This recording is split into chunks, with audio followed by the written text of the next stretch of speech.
everybody. So in this video I'll be taking a look at the 2026 gubernatorial election. I'll be looking at the best case scenario for the Republicans in these governor's elections here. Something to keep in mind is that since we are pretty early out on this election, it's only February of 2025 as I'm recording this video. A lot could change between here and there, and the best case scenario for both the Republicans and the Democrats would have a wider range of possibilities now than it would closer to the actual elections. In this video, I'll be taking a look. I'll actually include Virginia and New Jersey as well in this here. To start this off, I'm going to fill out the safe Republican seats here. So it'll be South Dakota, Nebraska, and Kansas would flip to be over 10 points red. Oklahoma would be safe. Texas would be safe here. Greg Abbott, he's a popular Republican governor here. He would easily win by over 10. Arkansas, Tennessee, Alabama, Florida would easily be 10. It'd be close to 20 points on a best case scenario if they run a really good Republican. South Carolina would be safe. Iowa, Ohio would easily be safe in the best case scenario, as well as Alaska, Idaho, Wyoming. Vermont would easily be safe, and New Hampshire would get up there over 10 points as well.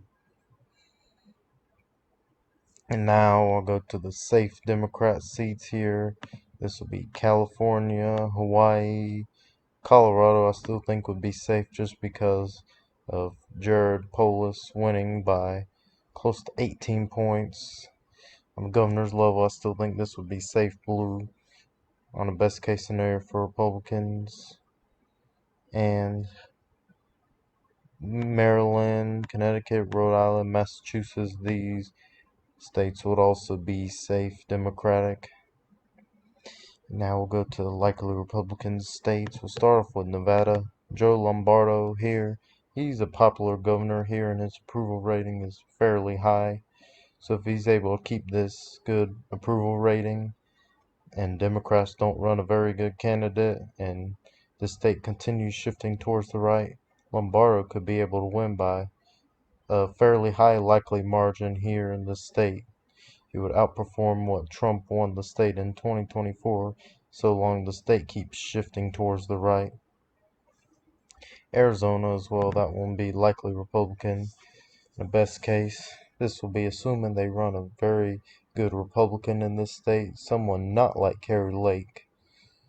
And then Katie Hobbs, her approval rating will continue to decline and not be very high, and we'd assume that the Democrats just do not turn out for her. The Republican here would win by about 6 or 7 points on a best case scenario for them. And that's all for the likely Republican. Now we're going to go to likely Democrat. Start off with Illinois. J.B. Pritzker here. He's not all that popular in this state, and if a good Republican decides to run against him, I could see the state narrowly going under 10 percentage points. Because for a while, Harris was winning the state by under 10 percentage points until the last few votes came in, and then it got to about 11% for her. But if Pritzker just continues being this unpopular, and then Democrats just do not turn out for him, then I could see this very well go under 10 percentage points here. And the state of Maine, this one would also be under 10 percentage points. This will be assuming Democrats, they still run a decent candidate here, and then Republicans are able to push this under 10 percentage points, because in 2022 this was safe blue on the governor's level, and I do not expect it to be that competitive at all on the governors, even on a best case scenario for Republicans. Now we'll go to the lean Republican states. We'll start off with the state of Michigan. This is going to be an open seat here, and it looks like the Republicans have some decent candidate choices here. It really just depends who actually is the Republican nominee here. If they have a good Republican nominee for the governor's level here, it could very well go lean red, as long as the Democrat candidate is not very favorable, and the Republicans able to turn out these voters who have voted for Trump but may not vote in other elections. It could very well go about 3 percentage points for the Republican in the state of Michigan. The state of New Jersey as well can go lean Republican as well. This state is actually shifting towards the right pretty rapidly here. 2021 actually went lean blue on the governor's level, while many predictors had it likely blue, safe blue. It actually was lean blue. So the polls are overestimating Democrats recently in New Jersey. And if Republicans continue to make gains and they're able to pick a good candidate in the primary, this could very well flip red and be lean Republican here. In Virginia as well, Sears, if she runs a good campaign and is able to defeat Abigail Spanberger, which she's a good candidate for the Democrats, she could very well win this by about 2 percentage points, as long as many of those Youngkin voters are able to turn out for Sears here. It could work out, but it'll be pretty difficult for Sears to win against Spanberger in this state, but it could very well happen if these voters turn out that voted for Youngkin. And I forgot another likely Republican, Georgia. This would be likely Republican here. This is assuming a good Republican candidate is able to run a good campaign here. He'll be able to win by about 6 or 7 points because Brian Kemp was able to win by likely red in 2022, but he's a popular governor here in Georgia. Really just depends on the candidates, though. Now we'll go to the lean Democrat states, starting off with Minnesota. This one would be lean blue. It's really hard for Republicans to win in Minnesota, mainly because of the Minneapolis area. They're basically determining how the whole state would vote just because of their high population, and the shifts in Minneapolis are pretty minimal as of now. And New Mexico, that one could go under 5 on a best case scenario. Because in 2022, it was about 6 points blue. And if the Republicans start to do better in the state, it could go under 5 percentage points. But I'm still not expecting it to be all that competitive just because of how the Republican Party is in New Mexico. Oregon, that one could go lean blue as well.